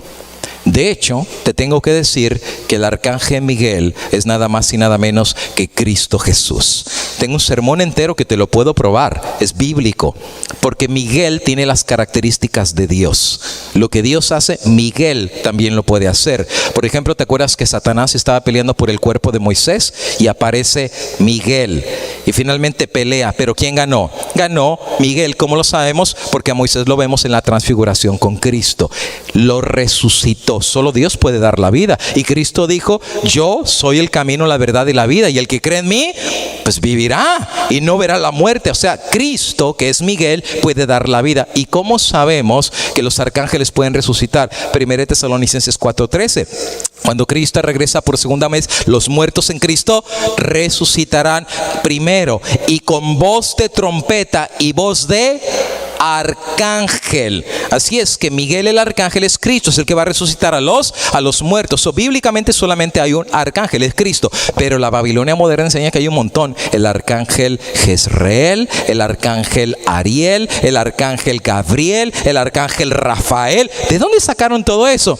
Absolutamente no está en la Biblia, es el vino de Babilonia, son tradiciones paganas. Pero se enseña a esos arcángeles y ángeles a ponerles veladoras, a rezarles. De hecho, hay mucha gente que tiene la estatuilla de los arcángeles y los tiene en su casa como ángeles protectores, y los adoran y los veneran y los reverencia. Año 375. Año 394 se empieza a celebrar la celebración de la misa diaria. Por cierto, la palabra misa no está en la Biblia. Búscala. No está, no existe la palabra misa en la Biblia. Por cierto, toda celebración de misa que se hace siempre involucra un sacrificio. Y los sacrificios se hacen en el altar. Ahora, Cristo, cuando murió en la cruz, cesó los sacrificios. Por eso el velo del templo se rasgó de arriba para abajo, porque ya no iba a haber más sacrificios. Nuestro Cordero, que es Cristo, ya fue sacrificado una sola vez y para siempre. Y ese sacrificio es válido delante de Dios. Por eso, si tú cometes pecado, no tienes que traer un corderito y matarlo. Ya murió el Cordero. Acepta la sangre en tu favor. Cae de rodillas y dice: Señor, me acerco confiadamente al trono de la gracia. Pero no necesitas otro sacrificio. Ya fue hecho. Acepta ese sacrificio. Pero la Babilonia moderna enseña que Cristo tiene que ser crucificado todos los días. Por eso el comulgante que llega a la iglesia tiene que participar de la comunión en la misa. Y se saca la hostia, que por cierto, no sé si tengo aquí la imagen, ¿no? Más adelantita te la tengo. Sale la hostia que tiene una figura circular. Ahora, ¿por qué la hostia es redonda? Porque es una representación del dios Sol. ¿Te acuerdas que el Hijo era representado también con una esfera? Por eso el dios hostia, que así y de hecho, en la parte del altar que tú vas a ver en la iglesia, por eso las iglesias evangélicas no tienen altares. De hecho, en la religión católica, cuando una persona se casa, dice, yo voy a llevar mi novia al altar. ¿Cuál altar? Porque hay un altar en la iglesia, en donde se hace el sacrificio de la misa. El sacerdote levanta la copa. Interesantemente tienen una copa. Apocalipsis 17 habla de la mujer que tiene la copa en la mano, ¿no es verdad? Y dice ahí que levanta la copa y la copa tiene vino. ¿Qué clase de vino es el vino que tiene la copa? ¿Es jugo de uva o es vino? Es vino fermentado tú sabes, ¿no? Ahora, esto lo digo con respeto, pero por eso los sacerdotes tienen problema de alcoholismo, porque están haciendo misa con vino todos los días. Es vino. Ahora, la tradición católica enseña que el vino que se hace en la comunión no es vino. Que cuando el sacerdote levanta la copa y lo consagra, por eso se llama el vino consagrado, algo sucede al vino y ya no es vino. Sucede el fenómeno que se llama la transubstanciación. El vino se convierte literalmente en la sangre de Cristo. Y la hostia se convierte literalmente en el cuerpo de Cristo. Por eso cuando el sacerdote levanta la hostia dice cuerpo de Cristo. Y cuando viene el comulgante, primero confesó sus pecados y viene el comulgante y finalmente viene delante del sacerdote, abre la boca, le da la hostia en la boca y le dice cuerpo de Cristo. Porque lo que está recibiendo es el literal cuerpo de Cristo. La iglesia cristiana en los primeros 300 años nunca tuvo semejante práctica, nunca. Pero en el paganismo siempre había sacrificios en las misas o rituales que tenían. Aún hasta los satanistas tienen misas negras que involucran un sacrificio. En el año 394 se establece el sacrificio diario de la misa. En el año 414 la adoración de la Virgen María y el uso del término Madre de Dios fue establecido en el concilio de Éfeso. Después de eso, en el año 500, los sacerdotes cambian su vestuario para diferenciarse del laicado. Ahora, ¿cómo me encantaría hablarte de este tema? Pero ya no te lo voy a hablar porque hice un seminario nuevo que se llama... ¿Tú escuchaste el tema de los jesuitas? Si te pareció dura esa serie, hay una serie nueva que hice que apenas la prediqué en North Carolina el año pasado, pero no la he predicado más. Se llama Mitos Adventistas, en donde hablo de mitos, cosas que de repente se nos ha enseñado como verdad, pero no era tan verdad. 7 mitos. ¿Cuál es el primer mito? Si te borran tu nombre del libro de la iglesia, te borran tu nombre del libro de la vida. Eso es un mito. Eso no es verdad. Gozaos de que vuestros nombres estén escritos en el libro de la vida del Cordero. Y el único que puede sacar el nombre de ese libro no es el hombre. Es Dios que está sentado en su trono. Nadie más puede meter mano en ese libro. El único que puede meter la mano es Dios. ¿Te acuerdas en el caso de Moisés? Cuando el pueblo pecó, intercede Moisés con Dios y le dice: Señor, si no los perdonas, rae mi nombre de tu libro, del libro de la vida. Saca mi nombre. ¿Y qué le dice Dios a Moisés? Ay, voy a sacar tu nombre nomás porque tú me lo dices. El que peque contra mí, a ese yo lo voy a sacar. Como dicen, tú no pecaste, yo no tengo razón para sacarlo. Pero Dios conoce el corazón. Por eso lo que determina si el nombre queda o no, no es lo que dice una junta de iglesia, es lo que dice el juicio de Dios en el cielo. Porque Dios conoce el corazón. ¿Cuánta gente no han borrado con una mala intención? Y Dios no aprueba eso porque Dios conoce el corazón. Por eso el juicio va a dar un montón de sorpresas. Gente que tú pensaste que se iba a salvar, no se va a salvar. Y gente que pensaste que se iba a salvar, no la va a hacer. Va a ser al revés. Gente que dijiste, este nunca se salva, va a andar en el cielo. Y gente que dijiste, este de seguro se va a ir al cielo, no va a llegar. Porque Dios conocía el corazón.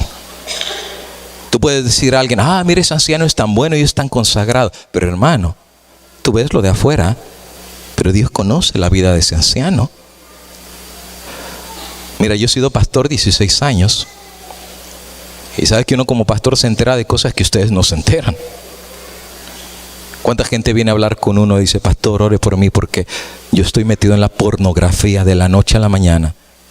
Dice, pero hermano, si usted predicó la semana pasada, pues sí, pastor, pero mi vida da asco.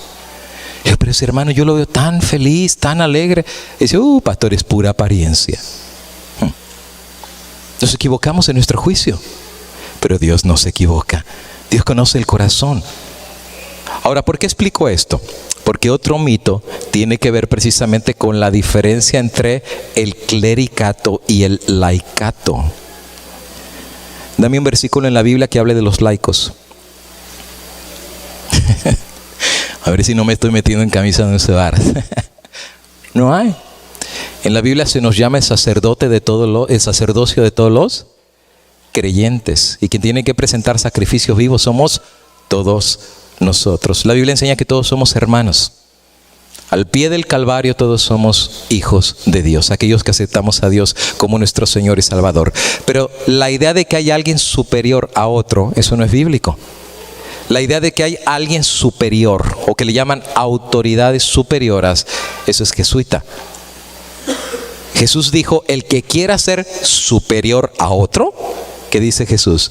Conviértase en siervo de los demás. Esa es la grandeza del reino de Dios. No el que tiene el título de ser presidente y esto. ¿Eso qué importa? Más alto está tu cargo, más humilde tiene que ser delante de Dios. Más tienes que arremangarte las mangas y limpiar los baños y andar barriendo la iglesia. Ese es el verdadero servicio. Esa es la verdadera grandeza. Jesús dice, yo no vine a ser servido. Yo vine a ¿qué? A servir. Soy el siervo de todos. No están en la Santa Cena. Y ahí están todo el mundo esperando que les laven los pies. Y nadie se quiere levantar. Montón de orgullosos. Un corazón orgulloso, soberbios. Uno a la derecha, otro a la izquierda. Y finalmente Jesús se levanta. Ahora, es razonable que no se querían lavar los pies. Porque hoy en día tenemos calcetines y zapatos. En aquel día no tenía nada. Cuando le lavaban los pies salía lodo. ¿Qué te puedo decir? Estaban descalzos. Nadie quería lavarle los pies. Y no era nomás lavarle los pies como hoy en día se lavan en la Santa Cena, que le echan agüita y ya se acabó.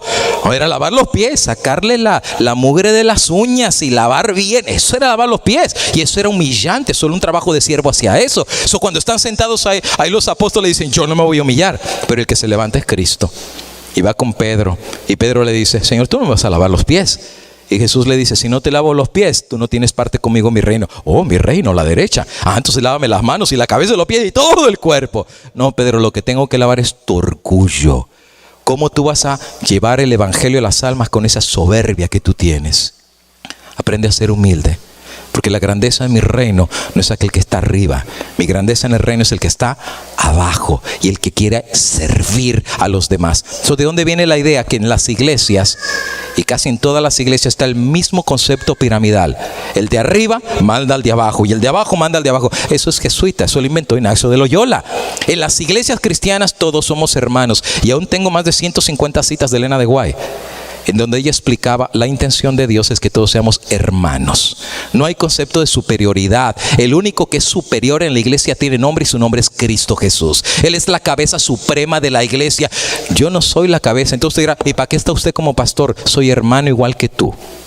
Y a los pies del Calvario somos iguales. Solamente estoy para ayudarte a conocer de Dios. Pero tú también me puedes enseñar a mí. Porque también el don del Espíritu Santo puede venir contigo. ¿Quién dijo que Dios solamente habla a los pastores? Es más, tengo que decirte, esto es mi convicción, que a veces yo creo que los que están sentados allá, a veces tienen una consagración más grande a Dios que muchos pastores que estamos predicando la verdad.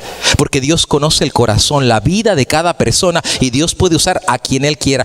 Pero se introduce la idea, no, ya tiene que haber una diferencia, y nace el concepto del clerigato.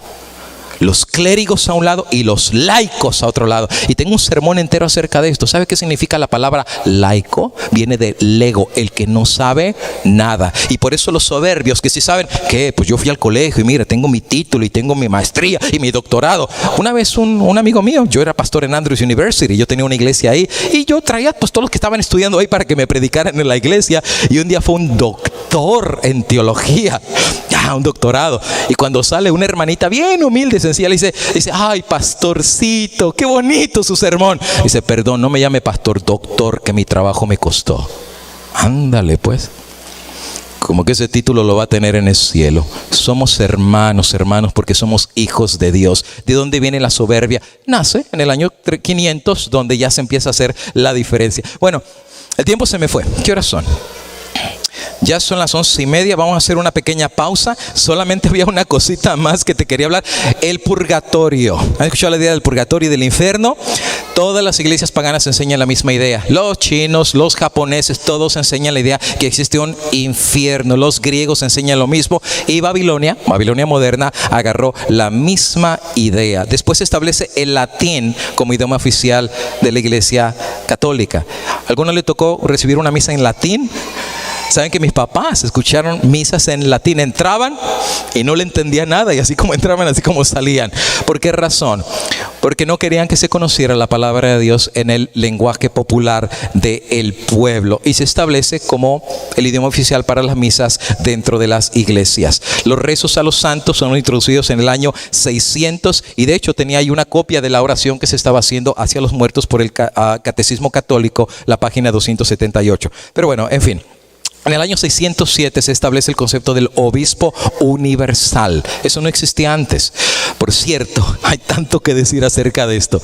Tú sabes que la iglesia católica no siempre tuvo un solo papa. ¿Sabes que en la historia dice que hubo 3 papas simultáneos al mismo tiempo? El papa de Constantinopla, el papa de Francia y el papa de Roma. Los 3 pelearon por el poder a ver cuál iba a llegar a ser el obispo universal. Por esa razón, cuando finalmente se define que el obispo universal va a ser el de Roma, el título oficial que se le pone es Iglesia Católica. ¿Qué significa católico? Universal, apostólica, ¿qué significa apostólica? Que tienen la autoridad de los apóstoles. Y romana. ¿Nunca te has preguntado por qué es católico, apostólico y romano? Si tú eres mexicano. Porque la sede de los 3 obispos que se estaban peleando, el que ganó fue el romano. Por eso dice católico y romano. Si hubiera ganado el de Constantinopla, sería y de Constantinopla, o el de Francia y francés. Pero como ganó el de Roma, quedó el romano. Una lucha de poder increíble. Bueno, vamos a finalizar. Te iba a hablar un poquito de las indulgencias, el perdón de los pecados, y la lista sigue. El vino está fuerte, ¿qué te puedo decir? Y el vino está bien fermentado. El que bebe este vino, obviamente ha bebido las tradiciones. ¿Por qué digo de las tradiciones? Porque no está en la Biblia. Aún el cardenal Newman reconoce este hecho. Mira qué dice el cardenal Newman. El cardenal Newman, en su libro El desarrollo de la religión cristiana, admite que templos, incienso, aceite, velas, ofertas devocionarias, agua bendita. ¿Dónde está en la Biblia lo de agua bendita? Tradición, cultura babilónica. Santos y estaciones de devociones, procesiones, bendiciones de campos, vestiduras sacerdotales y la coronilla de sacerdotes, la tonsura e imágenes, todos son de origen paganos. Si no está en la Biblia. ¿En dónde está? Tradition. Tradición. ¿Y sabes qué dice la Biblia de la tradición? Que no es compatible con la verdad de la palabra de Dios. O sigues la palabra de Dios o sigues la tradición, pero no puedes seguir las dos cosas, o una u otra. Pero la tradición, cuando se mete en el corazón de una persona, es bien difícil de sacarla. Solamente el poder de Dios puede sacar y desarraigar una tradición que se ha hecho por tanto tiempo. Te pongo un ejemplo y con esto finalizo. ¿Hay alguien aquí que no sea de México? ¿Puedo ver sus manos? Que no sea mexicano. Levante su mano. All right, tenemos bastantes. Los mexicanos no digan nada, ¿ok? Esto va para los que no son mexicanos. Los mexicanos tenemos muchas costumbres, pero hay una costumbre que nos caracteriza como mexicanos. Y esa costumbre es el chile. No se rían. Los mexicanos comemos mucho chile. Yo he viajado a Nicaragua, a Colombia, a un montón de países, y cuando llego allá no tienen chile, no comen chile. Y yo le digo, ¿no tiene un poquito de chile? Y yo, quema eso, ¿no? Y yo, no, aunque sea uno suavecito. No, el ají está muy picoso, no comen chile. Pero el mexicano, en nuestra tradición, comemos chile desde chiquitos. Es más, ustedes saben que los mexicanos, cuando nace un bebé, en vez de darle la tetera, le ponemos un chile en la boca. No se crean. Pero sí, le damos un montón de chile a los niños. De hecho, mi niña más chiquita, Allison, mi esposa es americana, y un día fueron de vacaciones a visitar a los suegros. Mis suegros son americanos. Y entonces mi suegra les hace ahí papas y les hace algunas cosas. Y mi niña más chiquita le dice a la abuelita, le dice, Grandma, dice, can you give me the ketchup? Dice, ¿me puedes dar el catsup? Dice, sí. Y viene y le pone el catsup. Dice, no. Dice, el catsup mexicano, la salsa de chile que quería poner. Porque nos gusta el chile. Y saben, los mexicanos a todo le ponemos chile a todo. Y más, ¿tú sabes que los mexicanos hasta las frutas le ponen chile? A la fruta. Viene la sandía y le pone chile. Viene el mango y le pone chile. Hasta los raspados de agua le ponen chile. Le llaman diablitos. A todo le ponemos chile. ¿Qué te puedo decir? En una iglesia que tuve en Chicago, había un grupo de hermanos argentinos que decía: ¿y ustedes los mexicanos, por qué a todo le ponen chile? Y entonces vino un hermano y le dice: pues por eso, hermano, porque no tiene chile. Si ya tuviera, ya no le pondríamos. A todo le ponemos chile. Ahora, ¿de dónde nació la idea que los mexicanos comieran chile? ¿Quién empezó esa tradición? ¿Quién fue? Te voy a decir una cosa. Tú eres mexicano y no tienes la más mínima idea, pero lo comes por tradición. El vino de Babilonia hace rato se metió dentro del cristianismo y la gente va a sus iglesias por tradición, pero no tiene la más mínima idea cuándo comenzó o si la palabra de Dios lo dice. Ayer yo hice un reto y yo dije que te iba a dar $10,000 el día de hoy. Hice el reto y lo hice público. El que me traiga un solo versículo, uno, que diga que el domingo es día de reposo, se lleva $1,000. Y el tope es hasta 10, pero no me traigan las versiones modernas, que esas están cambiadas. Que por cierto, ¿saben lo interesante? Tengo una nueva serie en donde estoy hablando de las versiones modernas. No todas las versiones son de confianza ahora. Y te voy a explicar por qué razón. Hay Biblias que ya son literalmente ecuménicas. Y ya en la portada lo dice, esta Biblia es friendly ecumenical. Así lo dice. De hecho, en la tarde voy a hablar del ecumenismo. Y de hecho, tengo 250 versículos que se los han cortado de la Biblia. Los han sacado, no están. Todas las versiones modernas, versión internacional, Dios habla hoy, nueva Reina Valera, nueva King James, todas las versiones modernas son versiones que han sido completamente alteradas. De hecho, tú sabías que hay Biblias a favor de los homosexuales. Es más, hay Biblias pro evolución. Así como te lo digo, proevolucionistas. Génesis 1:1, y Dios creó la luz y etcétera, y fue el primer día. Eso dice la Biblia regular. Las Biblias evolucionistas dice, y fue el primer largo periodo de tiempo. Y el diablo es sinvergüenza. Y la razón por la cual cambió la Biblia es muy sencilla. Esto lo presento en el seminario. Si tú ves la armadura del cristiano en el libro de Efesios, toda la armadura que Dios nos dio es una armadura de protección. Nos dio, por ejemplo, el casco, por si nos da el garrotazo en la cabeza, pues por lo menos nos protegemos, ¿verdad? En el pecho, o sea, es protección. Todo es para protección. Y tú dirás, uy, pues qué triste la vida cristiana, ¿no? Recibiendo garrotazos toda la vida del diablo. Pues está bien, estamos protegidos, pero esa es la vida cristiana, que el diablo te pegue y te golpea y bueno, estás protegido. Bueno, todo es protección. Pero solamente hay una sola arma de ataque que Dios nos dio. ¿Y cuál es la única arma de ataque que Dios nos dio? La espada. Es la única. ¿Por qué? Pues es la única que necesitamos. Un solo espadazo bien dado es suficiente para tumbar las potestades de las tinieblas. Pero sabes, sabiendo el diablo que nuestra única arma de defensa es la Biblia, ¿sabes qué hizo el diablo? Le quitó el filo. Por eso hoy en día muchas iglesias tienen espadas de palo. No cortan, no hay poder. Es un mensaje diluido, es un mensaje cambiado. Es la leche que le metieron agua y no tiene ninguna clase de impacto. Pero el mensaje claro y directo de la palabra es un mensaje poderoso. Puede transformar el corazón, a los drogadictos, a los asesinos. Hay un poder que se genera en el mensaje de la palabra de Dios. Y toda la tradición de Satanás que ha metido en miles de años es una telaraña grande. ¿Qué te puedo decir? Es un montón de cosas, pero es telaraña. Viene la palabra de Dios, mira, así sencillito, le da un corte y tumba todo el montón de mentiras. Decía un gran reformador, la mentira triunfa hasta que llega la verdad. Y el diablo lo sabe, por eso no quiere que se predique esta verdad. Porque Jesús dijo, conoceréis la verdad y la verdad os hará libres. Dios desea que seamos libres en el nombre de Cristo Jesús. Hacemos una pausa y entonces continuamos con el programa y sigo con la segunda parte de la predicación.